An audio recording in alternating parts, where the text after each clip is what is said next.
ngama Kisumu no koro nikech mokwongo kapok odonje lake mari mar bedo gavana ma Kisumu kawuono ni nitiere ng'anyo ka ji ywago ndara moro marach mawuok Ikomi kochomo pipeline Kisumu kanyo ndara ni wachango kawuono ne ng'anyo nitiere mabe wakete rambomika ne an kai bura moro maduong' ahinya mar gender based violence to gibiluongo ni positive masculinity mawacho ni koro joma chuo nikech wan mose wacha ahinya ne wan emwa wamiyo wanyayo weche mag gender based violence koro nan ka to ogochna genje ni adonde ne piny ochame malich ahinya Kisumu kanyo jopiny odhi ni to koro ndara ni nade mokwongo ing'eyo ni kaka piny owacho mar county ma Kisumu kata en gimitimo gi national government kata county government pod en jukumu maro nikech pod jowa matimo ang'o jowa matiyo godo ndara osebedo marach ahinya adira ber ngire Professor Peter Anyang' Nyong'o osendiko barupe mang'eny mondo mi joma onego bed ni loso ndara no joma wacho no oend mondo olos gigo loso gino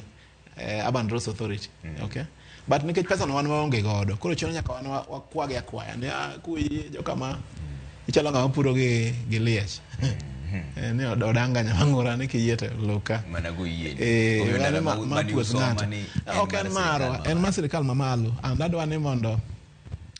jowong'e ni kaka county watemo kar mwanyalo to bende akwa jachung' Kisumu West kanyo okay nikech ing'eyo ni mago koro wacho ni koro margi koso kamano wacho no dongi bito po gibiro Kera and Kura and Kena all of them up there this is a county road onego dhi go uye parliament kanyo nikech yo chak kinyo jo thoroughly yeah omiaran gadiera gi jo Kisumu kada bede mani koro kanyal dhi kod gi ng'o ai ng'anyo to kare ni ok an deputy governor da dhi kod ng'anyo kendo ndara ng'o ok ber omiyo joma onego bed ni loso ndara no they should move with speed and implement that road okay Kisumu ka endi wach moro liekore ni dwaro kom mar gavana en adieri ni wach no liekore iwache kuonde mang'eny akeni imbi se winje mana mapiyo piyo Kisumu bang' Professor Peter Anyang' Nyong'o nyaka wanene matut ahinya ing'eyo ni ngire gi baba king'iyo gik mang'eny makoro sani timore Kenya kagi and if you look at Vision 2030 yeah Kenyal rule gi out of the center stage kata most of these bypasses are ng'ogi ni matimore kagi omiyo kane governor bire county ma Kisumu ne ogoro manifesto mokwongo titire ogoro mar ariyo miluongo nang'o wasetimo ng'o wadok tim adiera manitie en nitie gik mang'eny ahinya ma governor boro nosetimo maber to ka ok watang'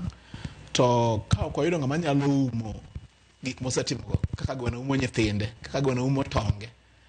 if we cannot get somebody to safeguard the games then we lose and there are countless numbers of examples Trevor secondly nitie gik mang'eny mabiro beno sechako masamoro pok orumo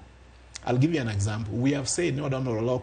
Lake Kisumu mondo ngi Lake Victoria Kisumu should then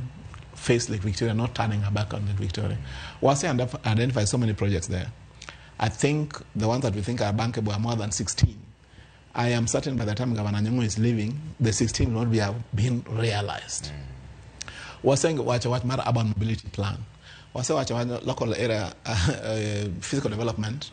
plan wang'eyo bende ni nitie port monego bed operationalized ka wayudo SGR ka wuok kanyo kabiro kanyo wan gi gimiluongo ni special economic zone sama meli obiro Kisumu kelo mwandu ka ang'o ma gidok godo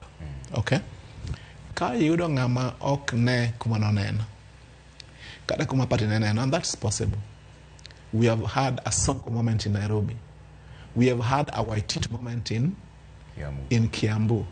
and I think in Kisumu we are not ready for it and so I am in contention